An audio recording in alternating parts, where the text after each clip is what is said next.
ನಮಸ್ಕಾರ, ಆದಾಬ್, ಜೈ ಭೀಮ್. ನಾನು ನಿಮ್ಮ ಭಾಗ್ಯನಾರಾಯಣ ಬೊಗ್ಗವರಪು. ನೀವು ನೋಡ್ತಾ ಇದ್ದೀರಿ ಸುದ್ದಿ ಸರ್ಕಲ್. ಆರ್ ಎಸ್ ಎಸ್ ನವರು ತಮ್ಮ ಮನಸ್ಸಿಗೆ ಬಂದ ರೀತಿಯಲ್ಲಿ, ಮನಸ್ಸಿಗೆ ಬಂದ ದಿನ, ಮನಸ್ಸಿಗೆ ಬಂದ ಬೀದಿಯಲ್ಲಿ ಇನ್ನು ಮೇಲೆ ಪಥ ಸಂಚಲನ ಮಾಡುವ ಹಾಗಿಲ್ಲ ಅಂತಹದ್ದೊಂದು ಗುನ್ನ ರಾಜ್ಯದ ಗೃಹ ಮಂತ್ರಿ ಪ್ರಿಯಾಂಕ್ ಖರ್ಗೆ ಅವರು ಇಟ್ಟಿದ್ದಾರೆ ಆರ್ ಎಸ್ ಎಸ್ಗೆ. ಇನ್ನು ಮೇಲೆ ಪಥ ಸಂಚಲನ ಮಾಡಬೇಕಾದರೆ ಪೂರ್ವ ಅನುಮತಿ ಪಡೆಯಲೇಬೇಕು. ಅನುಮತಿ ಇಲ್ಲದೆ ಪಥ ಸಂಚಲನ ಕಾನೂನು ಬಾಹಿರ ಕ್ರಮ ಕೈಗೊಳ್ಳಲಾಗುವುದು. ಅದು ನಾನು ಹೋಮ್ ಮಿನಿಸ್ಟರ್ ಆಗಿರುವವರೆಗೆ ಪಥ ಸಂಚಲನ ಕಾನೂನು ಬಾಹಿರವಾಗಿ ನಡೆಯೋದಕ್ಕೆ ಬಿಡಲ್ಲ ಅಂತ ಪ್ರಿಯಾಂಕ್ ಖರ್ಗೆ ಅವರು ಆದೇಶವನ್ನೇ ಹೊರಡಿಸ್ಬಿಟ್ಟಿದ್ದಾರೆ. ಸೊ ಏನಿ ಬೆಳವಣಿಗೆ, ಪ್ರಿಯಾಂಕ್ ಖರ್ಗೆ ಅವರು ದಾಳಿ ಏನು ಆರಂಭಿಸಿದ್ದಾರೆ, ಅವರು ಗೃಹ ಮಂತ್ರಿ ಆಗೋದಕ್ಕಿಂತ ಮೊದಲು ಪಂಚಾಯತ್ ರಾಜ್ ಮಂತ್ರಿ ಆಗಿದ್ದಾಗಲೇ ಶುರು ಮಾಡಿದ್ರು. ಈಗ ಈ ಹಂತಕ್ಕೆ ಬಂದು ನಿಂತಿದೆ. ಇದು ಯಾವ ರೀತಿಯಾದಂತಹ ಪರಿಣಾಮಗಳನ್ನು ಬೀರುತ್ತೆ ಮತ್ತು ಈ ಪಥ ಸಂಚಲನವನ್ನ ಮಾಡೋದಕ್ಕೆ ಈ ದೇಶದಲ್ಲಿ ಯಾರಿಗೆ ಮಾತ್ರ ಅಧಿಕಾರ ಇರೋದು?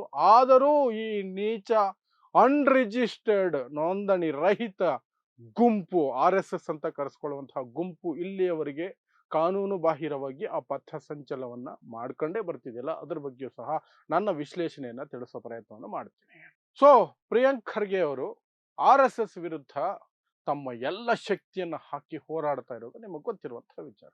ಅವರು ಗೃಹ ಮಂತ್ರಿ ಆಗೋದಕ್ಕಿಂತ ಮೊದಲು ಬೇರೆ ಇಲಾಖೆ ಮಂತ್ರಿ, ಪಂಚಾಯತ್ ರಾಜ್ ಮಂತ್ರಿ, ಐ.ಟಿ ಮಿನಿಸ್ಟರ್ ಆಗಿದ್ದಾಗಲಿಂದಲೂ ಸಹ ಕಂಟಿನ್ಯೂಯಸ್ ಆಗಿ ಆರ್ ಎಸ್ ಎಸ್ ನ ಬೆನ್ನಿಗೆ ಬಿದ್ದಿದ್ದಾರೆ. ಯಾಕೆಂದ್ರೆ ಅದೊಂದು ಅನ್ರಿಜಿಸ್ಟರ್ಡ್, ಸಮಾಜದಲ್ಲಿ ಒಂದಷ್ಟು ಅಶಾಂತಿ ಮೂಡಿಸುವಂತಹ, ಜಾತಿವಾದಕ್ಕೆ ಪ್ರೇರಣೆ ನೀಡುವಂತಹ, ಜನರಲ್ಲಿ ಭಯ ಮೂಡಿಸುವಂತಹ ಒಂದು ಗುಂಪು ಅನ್ನೋದು ಅವರ ವಾದ. ಅದು ನಿಜವೂ ಹೌದು. ಸೊ ಈಗ ಗೃಹ ಮಂತ್ರಿ ಆದ್ಮೇಲೆ ಅವ್ರಿಗೆ ನೇರ ರೈಟ್ಸ್ ಸಿಗುತ್ತೆ, ಪವರ್ ಸಿಗುತ್ತೆ ಈ ಆರ್ ಎಸ್ ಎಸ್ ಅನ್ನುವಂತಹ ಗುಂಪನ್ನ ಹಿಂಬಾಲಿಸಿ ಕಾನೂನಿನ ಪರಿಧಿ ಒಳಗಡೆ ಎಳ್ಕೊಂಡು ಬರೋದಕ್ಕೆ. ಅದನ್ನ ಅವರು ಸಮರ್ಥವಾಗಿ ಮಾಡ್ತಿದ್ದಾರೆ. ಆರ್ ಎಸ್ ಎಸ್ ವಿಚಾರವಾಗಿ ತುಂಬಾ ಸಮರ್ಥವಾಗಿ ಕೆಲಸ ಮಾಡ್ತಿದ್ದಾರೆ ಆರ್ ಎಸ್ ಎಸ್ ವಿಚಾರವಾಗಿ. ಸೊ ಅದರ ಮುಂದುವರಿದ ಭಾಗವಾಗಿ ಈಗ ಹೊಸ ಆದೇಶವನ್ನು ಹೊರಡಿಸಿದರೆ ರಾಜ್ಯದಲ್ಲಿ ಯಾವುದೇ ರೀತಿಯಾದಂತಹ ಪಥ ಸಂಚಲನ, ಆರ್ ಎಸ್ ಎಸ್ ನಡೆಸುವಂತಹ ಪಥ ಸಂಚಲನ ಇದೆಯಲ್ಲ, ಅದಕ್ಕೆ ಸರ್ಕಾರದ ಪೊಲೀಸರ ಅನುಮತಿ ಪಡೆಯಲೇಬೇಕು. ಆ ಅನುಮತಿ ಇಲ್ಲದೆ ಮಾಡಿದ್ರೆ ಕಾನೂನು ಕ್ರಮ ಆಗತ್ತೆ. ನಾನು ಈ ಸ್ಥಾನದಲ್ಲಿರುವವರೆಗೆ ಅವರು ಪಥ ಸಂಚಲನವನ್ನ ಅವರಿಷ್ಟಕ್ಕೆ ಮಾಡೋ ಹಾಗಿಲ್ಲ ಅಂತ. ಸೊ ಈ ಪಥ ಸಂಚಲನ ಯಾಕೆ ಮಾಡ್ತಾರೆ ಏನು ಅನ್ನೋದನ್ನ ಆಮೇಲೆ ಹೇಳ್ತೀನಿ. ಮೊದಲಿಗೆ ಈ ಪಥ ಸಂಚಲನ ಅನ್ನೋದನ್ನ ಯಾರು ಮಾಡಬಹುದು? ಅಧಿಕೃತವಾಗಿ ಆ ಒಂದು ಹಕ್ಕು ಅಥವಾ ಜವಾಬ್ದಾರಿ ಯಾರಿಗಿದೆ? ಅಧಿಕಾರ ಯಾರಿಗಿದೆ ಅಂದ್ರೆ ಕೇವಲ ರಿಸರ್ವ್ಡ್ ಪೊಲೀಸ್, ಆರ್ಮಿ, ಸಿಆರ್ಪಿಎಫ್ ಇವ್ರಿಗೆ ಇರೋದು. ಯಾಕೆ? ಪಥ ಸಂಚಲನ ಅಂದ್ರೆ ಏನು ಆಕ್ಚುಲಿ? ಪಥ ಸಂಚಲನ ಅಂದ್ರೆ ಪೊಲೀಸರು ಒಟ್ಟಾರೆಯಾಗಿ ಒಂದು ದೊಡ್ಡ ತುಕಡಿಗಳನ್ನು ತಗೊಂಡು ಬಂದು ಒಂದು ಊರಿನಲ್ಲಿ ಅಥವಾ ಒಂದು ಪ್ರದೇಶದಲ್ಲಿ ಸಾಲಾಗಿ ಹೋಗ್ತಾರೆ. ಏನಕ್ಕೆ ಮಾಡ್ತಾರೆ ಅದನ್ನ? ಆ ಪ್ರದೇಶದ ಜನರಿಗೆ ಅಭಯ ಕೊಡೋದಕ್ಕೆ. ನಾವಿದ್ದೀವಿ, ನೀವು ಹೆದರ್ಕೊಳ್ಬೇಡಿ, ಇಲ್ಲಿ ಯಾರು ನಿಮ್ಮನ್ನ ಏನು ಮಾಡೋದಕ್ಕೆ ಆಗೋದಿಲ್ಲ, ವಿ ಆರ್ ಹಿಯರ್ ಅಂತ ಸಾಮಾನ್ಯ ಜನಕ್ಕೆ ಸಂದೇಶ. ಇನ್ನು ಸಮಾಜದಲ್ಲಿ ಏನಾದರೂ ಕೃತ್ಯ ಮಾಡಬೇಕು, ಗಲಭೆ ಮಾಡಬೇಕು, ದಾಂಧಲೆ ಮಾಡಬೇಕು, ಇನ್ನೇನೋ ಮಾಡಬೇಕು ಅಂತಿರುವಂತಹ ಶಕ್ತಿಗಳಿಗೆ ಎಚ್ಚರಿಕೆ. ನಾವು ಬಂದಿದ್ದೀವಿ, ಈ ಊರಲ್ಲೇ ಇದ್ದೀವಿ, ಈ ಪ್ರದೇಶದಲ್ಲಿ ಇದ್ದೀವಿ, ಹೀಗಿದ್ದೀವಿ ನೋಡಿ, ನಮ್ಮ ಶಕ್ತಿ ಬಾಲ ಬಿಚ್ಚಿದ್ರೆ ಮುಗೀತು ನಿಮ್ಮ ಕತೆ, ನಾವೇನ್ ಮಾಡ್ಬೇಕು ಅದು ಮಾಡ್ತೀವಿ ಅಂತ. ಆ ಕಾರಣಕ್ಕೆ ಪಥ ಸಂಚಲನ ಮಾಡೋದು. ಆ ಅಧಿಕಾರ ಇರೋದು ಸರ್ಕಾರದಿಂದ ನೇಮಿಸಲ್ಪಟ್ಟಿರುವಂತಹ ಸೇನೆ, ಪೊಲೀಸು ಇವರಿಗೆ ಮಾತ್ರ. ಆದ್ರೆ ಈ ಆರ್ ಎಸ್ ಎಸ್ ಅನ್ನುವಂತಹ ನೋಂದಣಿ ರಹಿತ ಗುಂಪಿದೆಯಲ್ಲ, ಇದು ತನ್ನಿಷ್ಟಕ್ಕೆ ಯಾವಾಗ ಬೇಕಾದ್ರೆ ಅವಾಗ ಮೊದಲಿಂದ ಮಾಡ್ಕೊಂಡು ಬರ್ತಿತ್ತು. ಇತ್ತೀಚೆಗೆ ಕಾಂಗ್ರೆಸ್ ಸ್ವಲ್ಪ ಟೈಟ್ ಆದ ಮೇಲೆ ಕಾಂಗ್ರೆಸ್ ಆಡಳಿತ ರಾಜ್ಯಗಳಲ್ಲಿ ಅನುಮತಿ ಪಡೆಯಬೇಕಾದಂತಹ ಅನಿವಾರ್ಯತೆಗಳು ಎದುರಾಯಿತು. ಅದು ತಮಿಳುನಾಡಿನಲ್ಲಿ ಸುಪ್ರೀಂ ಕೋರ್ಟ್ ವರೆಗೂ ಸಹ ಹೋಗಿದ್ದಾವೆ. ತಮಿಳುನಾಡು ಸರ್ಕಾರ ಆರ್ ಎಸ್ ಎಸ್ ನಡುವೆ ಈ ವಿಚಾರವಾಗಿ ಸಾಕಷ್ಟು ಗುದ್ದಾಟ ನಡೆದಿದೆ. ಅವರು ಹಾಕಿಕೊಟ್ಟ ದಾರಿಯಲ್ಲೇ ಹೋಗಬೇಕು ಅಂತ ಸರ್ಕಾರ ಹೇಳುತ್ತೆ, ಈ ಕೋಲಿಲ್ದೆ ಹೋಗಬೇಕು ಅಂತ ಹೇಳುತ್ತೆ, ಏನೇನೋ ಹೇಳ್ಕೊಂಡಿರುತ್ತೆ. ಅದರ ವಿರುದ್ಧ ಈ ನೋಂದಣಿ ರಹಿತ ಗುಂಪು, ಅದು ಯಾವ ಲೆಟರ್ ಹೆಡ್ ಅಲ್ಲಿ ಹಾಳಾದವರು ಹೋಗಿ ಕೋರ್ಟ್ಗೆ ಹೋಗ್ತಾರೋ, ಪೊಲೀಸ್ ಸ್ಟೇಷನ್ ಲೆಟರ್ ಕೊಡ್ತಾರೋ ಗೊತ್ತಿಲ್ಲ. ಅದಂತೂ ರಹಸ್ಯಮಯ. ಯಾಕಂದ್ರೆ ಇವ್ರು ನೋಂದಣಿ ಆಗಿಲ್ಲ. ಇವರು ನೋಂದಣಿ ಆಗದೆ ಲೆಟರ್ ಹೆಡ್ ಮಾಡ್ಕೊಂಡಿದಾರೋ ಏನೋ, ಮಾಡಿದ್ರು ಮಾಡಿರ್ತಾರೆ. ಈ ದೇಶನ ಅವ್ರ ಅಪ್ಪನ ಮನೆ ಆಸ್ತಿ ಅನ್ಕೊಂಡ್ಬಿಟ್ಟವರಲ್ಲ, ಮಾಡಿರ್ಬೋದು. ಸೊ ಆ ರೀತಿಯಾದಂತಹ ಸನ್ನಿವೇಶಗಳಲ್ಲಿ ಇವರು ಪಥಸಂಚಲನಗಳನ್ನ ಇಲ್ಲಿಯವರೆಗೆ ಹೇಗೋ ಮಾಡ್ಕೊಂಡು ಬರ್ತಿದ್ರು. ಈಗ ಕಾಂಗ್ರೆಸ್ ಆಡಳಿತ ಪ್ರದೇಶದಲ್ಲಿ ಕಷ್ಟ ಆಗ್ತಿದೆ. ಹಾಗಾದ್ರೆ RSS ಯಾಕೆ ಮಾಡ್ತಾರೆ ಪಥಸಂಚಲನ? ಸೇಮ್ ಅದೇ ಉದ್ದೇಶ. ಈ ಸಮಾಜಕ್ಕೆ ನಾವು ಪುಡಿಂಗಿಗಳು ಅಂತ ತೋರಿಸೋದಕ್ಕೆ. ನಾವು ಈ ದೇಶದಲ್ಲಿ ಕಂಟ್ರೋಲ್ ಅಲ್ಲಿ ಇಟ್ಕೊಂಡಿದೀವಿ, ನಮ್ಮ ಸರ್ಕಾರಗಳನ್ನ, ನಮ್ಮ ದೇಶವನ್ನ ಕಂಟ್ರೋಲ್ ಅಲ್ಲಿ ಇಟ್ಕೊಂಡಿದೀವಿ. ನೋಡಿ ನಮ್ ಕೈಲಿ ಲಾಠಿ ನೋಡಿ, ನಾವು ಸುಮ್ಮನೆ ಇರೋರಲ್ಲ ಅಂತ ಭಯ ಹುಟ್ಟಿಸೋದಕ್ಕೆ, ಸಮಾಜದಲ್ಲಿ ಭಯ ಹುಟ್ಟಿಸೋದಕ್ಕೆ ಈ ಪಥಸಂಚಲನ ಅನ್ನೋದನ್ನ ಅನಾಗರಿಕ ರೀತಿಯಲ್ಲಿ, ಅನಾಗರಿಕ ಯಾಕೆ ಅಂದ್ರೆ ಲಾಠಿ ಚಡ್ಡಿಗಳಿಗೆ, ಪ್ಲಸ್ ಕಾನೂನು ಬಾಹಿರ ಯಾಕೆ ಅಂದ್ರೆ ಅದು ಸರ್ಕಾರದಿಂದ ನಿಯೋಜಿತ ರಕ್ಷಣಾ ಪಡೆಗಳು ಮಾಡಬೇಕಾದಂತಹ ಕೆಲಸ. ಅದು ಇವರು ಮಾಡ್ತಾರೆ. ಅದಕ್ಕೀಗ ಕರ್ನಾಟಕದಲ್ಲಿಯೂ ಸಹ ಬ್ರೇಕ್ ಬೀಳ್ತು.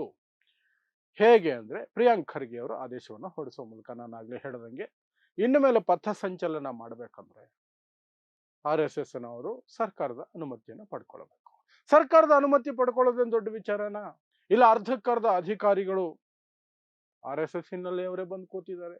IAS, IPS, ಪೊಲೀಸು, ಲಾಯರ್ಗಳು, ಇನ್ನೆಲ್ಲರೂ ಸಾಕಷ್ಟು ವಿಭಾಗಗಳು, ಇಲಾಖೆಗಳಲ್ಲಿ ಅದೇ ಸಿಕ್ಬಿಡುತ್ತೆ. ಒಂದು ಲೆಟರ್ ಕೊಡ್ತೀವಿ, ಸರಿಯಪ್ಪ ಎಷ್ಟು ದಿನ ಲೆಟರ್ ಕೊಡ್ತಿರ್ಲಿಲ್ಲ, ಇನ್ಮೇಲೆ ಕೊಡ್ತೀವಿ, ಪಥಸಂಚಲನ ಮಾಡ್ತಿದೀವಿ, ಇಂಥ ಡೇಟಿಂದ ಇಂಥ ಡೇಟ್ಗೆ ರಕ್ಷಣೆ ಕೋರಿ ಪತ್ರ ಬರೀತಿದ್ದೇವೆ ಅಂತಂದ್ರೆ ಮುಗೀತಲ್ಲ. ಅಂದ್ರೆ ಅದಕ್ಕೆ ಗೃಹ ಇಲಾಖೆ ಇಂಥ ವ್ಯಕ್ತಿಗಳ ಅಡಿಯಲ್ಲಿದ್ದಾಗ, ಪ್ರಿಯಾಂಕ್ ಖರ್ಗೆ ಅಂತವರ ಅಡಿಯಲ್ಲಿದ್ದಾಗ ಷರತ್ತುಗಳನ್ನ ಸ್ವಲ್ಪ ಗಟ್ಟಿಯಾಗಿ ಹಾಕಿರ್ತಾರೆ, ಸ್ಟ್ರಾಂಗ್ ಷರತ್ತುಗಳನ್ನ ಹಾಕಿರ್ತಾರೆ. ಏನು? ನಿಮ್ಮಿಷ್ಟ ಬಂದ ಕಡೆ ಎಲ್ಲ ಮಾಡ ಹಾಗಿಲ್ಲ, ನಿಮ್ಮಿಷ್ಟ ಬಂದಾಗೆಲ್ಲ ಮಾಡ ಹಾಗಿಲ್ಲ. ಅದಕ್ಕಿಂತ ನೀವು ಮೊದಲೇ ದಿನಾಂಕ ಹೇಳಬೇಕು. ಆ ದಿನಾಂಕ ಮಾಡಬಹುದಾ ಬೇಡವಂತ ಸರ್ಕಾರ ನಿರ್ಧರಿಸುತ್ತೆ. ಸರ್ಕಾರ ಆ ದಿನಾಂಕ ಬೇಡ ಅಂತ ಹೇಳುವ ಅಧಿಕಾರವನ್ನು ಹೊಂದಿರುತ್ತೆ. ಯಾಕೆ ಬೇಡ ಅನ್ನಬೇಕು? ಅವತ್ತು ಬೇರೆ ಏನಾದ್ರೂ ಕಾರ್ಯಕ್ರಮ ಆ ಪ್ರದೇಶದಲ್ಲೇ ಇರಬಹುದು, ಬೇರೆ ಧರ್ಮೀಯರ ಹಬ್ಬದ ದಿನ ಆಗಿರಬಹುದು, ಬೇರೆ ಧರ್ಮೀಯರ ಮೆರವಣಿಗೆ ಅದೇ ದಿನ ಅದೇ ರೂಟಲ್ಲಿ ಇದ್ದಿರಬಹುದು, ಅವರು ಈ ಹಿಂದೆನೆ ಪರ್ಮಿಷನ್ ಪಡ್ಕೊಂಡಿರಬಹುದು. ಹೀಗೆ ನಾನಾ ರೀತಿಯಾದಂತಹ ವಿಚಾರಗಳು ಇರ್ತವೆ. ಅಥವಾ ರಾಜ್ಯದ ಬೇರೆ ಕಡೆ ಎಲ್ಲೋ ದೊಡ್ಡ ವಿಚಾರ ಏನೋ ಆಗಿ ಎಲ್ಲ ಪೊಲೀಸ್ ಪಡೆಗಳು ಸಹ ಅಲ್ಲೆಲ್ಲಿಗೂ ಹೋಗಿದ್ದಾಗ, ಆ ದಿನ ಇಲ್ಲಿ ಮಾಡ್ತೀನಿ ಅಂದಾಗ ಇಲ್ಲಿ ಪೊಲೀಸ್ ನಿಯೋಜನೆ ಇಲ್ಲದೆ, ಕೆಪಾಸಿಟಿ ಇಲ್ದಿದ್ದಾಗ, ಸಂಖ್ಯೆ ಇಲ್ಲದಿದ್ದಾಗ ಅದಕ್ಕೂ ಸರ್ಕಾರ ನಿರಾಕರಿಸ್ಬೋದು. ಪೊಲೀಸರ ಕೊರತೆ ಇದೆ, ಬೇರೆ ದಿನಾಂಕದಲ್ಲಿ ಮಾಡ್ಕೊಳ್ಳಿ ಅಂತ. ಅಷ್ಟು ಮಾತ್ರ ಅಲ್ಲ, ಈ ರೂಟಲ್ಲಿ ಹೋಗಬೇಕು, ಇಂತಿಂತ ಕಡೆಗೆ ಹೋಗಬಾರ್ದು ಅನ್ನೋದನ್ನು ಸಹ ಸರ್ಕಾರ ಹೇಳುವ ಹಕ್ಕು ಹೊಂದಿರುತ್ತೆ, ಅಧಿಕಾರ ಇರುತ್ತೆ ಸರ್ಕಾರಕ್ಕೆ. ಏನು ಹಂಗಂದ್ರೆ, ಇವರು ಬೇಕು ಅಂತಲೇ ಮಸೀದಿ ಮುಂದೆ ಹೋಗೋದು, ಬೇಕು ಅಂತಲೇ ಮುಸ್ಲಿಂ ಏರಿಯಾಗಳಲ್ಲಿ ಹೋಗೋದು, ಭಯ ಹುಟ್ಟಿಸ್ಬೇಕಲ್ಲ. ಇವರು ಕಾಕಿ ಚಡ್ಡಿ ಲಾಠಿ ಹಿಡ್ಕೊಂಡಿರೋದ್ರಿಂದ ಕಲ್ಲು ಹೊಡೆಯೋದು, ಅಶ್ಲೀಲ ಘೋಷಣೆ ಕೂಗೋದು, ಅಸಹ್ಯಕರವ ಸನ್ನೆಗಳನ್ನ ತೋರಿಸೋದು, ಮಸೀದಿ ಎತ್ತಿ ಕೇಸರಿ ಬಾವುಟ ಹಾಕೋದು, ಇನ್ನೇನೋ ಮಾಡೋದನ್ನ ಮಾಡಲ್ಲ ಇವರು. ಯಾಕಂದ್ರೆ ಇವ್ರಿಗೆ ಅಷ್ಟು ಧೈರ್ಯ ಇಲ್ಲ.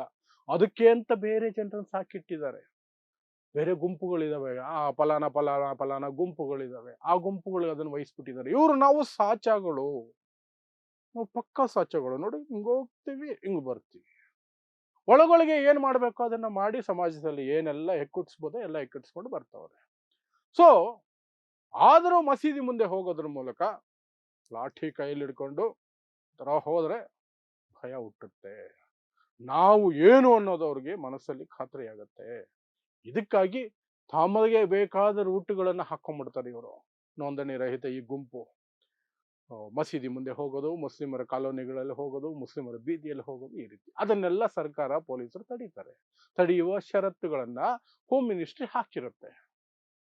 ಸೊ ಆಗ ಆ ಪೊಲೀಸು ಎಂಥದ್ದೇ ಸಂಘಿಯಾಗಿದ್ರು ಸಹ, ಆ ಅಧಿಕಾರಿ ಎಷ್ಟೇ RSS ನಿಂದ ಟ್ರೈನ್ಡ್ ಬ್ರೈನ್ ವಾಶ್ ಆಗಿ ಬಂದಿದ್ರು ಸಹ ಆ ಷರತ್ತುಗಳ ಬ್ರಾಕೆಟ್ ಅಲ್ಲಿ ಸಿಗಾಕೊಂಡ್ಬಿಡ್ತಾನೆ. ಸೊ ಅಲ್ಲಿಗೆ RSS ನ ಏನು ಅವರ ಉದ್ದೇಶ ಇಲ್ಲವೇ ಇಲ್ಲ ಬಿಡಿ, ಅವರಿಗೆ ದುರುದ್ದೇಶ ಇದೆಯಲ್ಲ, ತಾವು ಇಂಥದ್ದು ಮಾಡೋದಕ್ಕೆ ಪಥಸಂಚಲನ ಮಾಡುವಂತ ಆ ದುರುದ್ದೇಶ ನೆರವೇರಲ್ಲ. ಆ ಷರತ್ತುಗಳು ಅದಕ್ಕೆ ಅಡ್ಡಿ ಬರ್ತವೆ. ಹಾಗಾಗಿ ಪ್ರಿಯಾಂಕ್ ಖರ್ಗೆ ಅಂತವರು ಇಂತಹ ಪದವಿಗೆ ಬಂದಾಗ, ಹೋಮ್ ಮಿನಿಸ್ಟರ್ ಆದಾಗ ಇಂಥವೆಲ್ಲ ಬಹಳ ಮುಖ್ಯವಾದ ನಿರ್ಧಾರಗಳಾಗೋದು.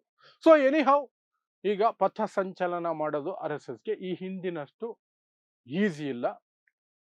May be may be Priyank Kharge ಜಾಗದಲ್ಲಿ ಬೇರೆಯವರು ಯಾರಾದರೂ ಗೃಹ ಮಂತ್ರಿ ಆಗಿದ್ದಿದ್ರೆ ಇಂತಹ ಪರಿಸ್ಥಿತಿ ಪಾಪ ಆರ್ ಎಸ್ ಎಸ್ಗೆ ಬರ್ತಾ ಇರಲಿಲ್ಲ. ಯಾಕಂದ್ರೆ ಪಾಪ ನಮ್ಮ ಡಿ ಕೆ ಶಿವಕುಮಾರ್ ಅವರಂತೂ ಆರ್ ಎಸ್ ಎಸ್ನ ಏನು ತೊಂದರೆ ಕೊಡೋಕೆ ಹೋಗಲ್ಲ. ರಾಹುಲ್ ಗಾಂಧಿ, ಸೋನಿಯಾ ಗಾಂಧಿ, ಪ್ರಿಯಾಂಕಾ ಗಾಂಧಿ ಆ 3 ಜನರನ್ನು ಮೆಚ್ಚಿಸೋದಕ್ಕೆ ಎಷ್ಟು ಬೇಕೋ ಅಷ್ಟು ಮಾತ್ರ ಮಾಡಿರೋರು.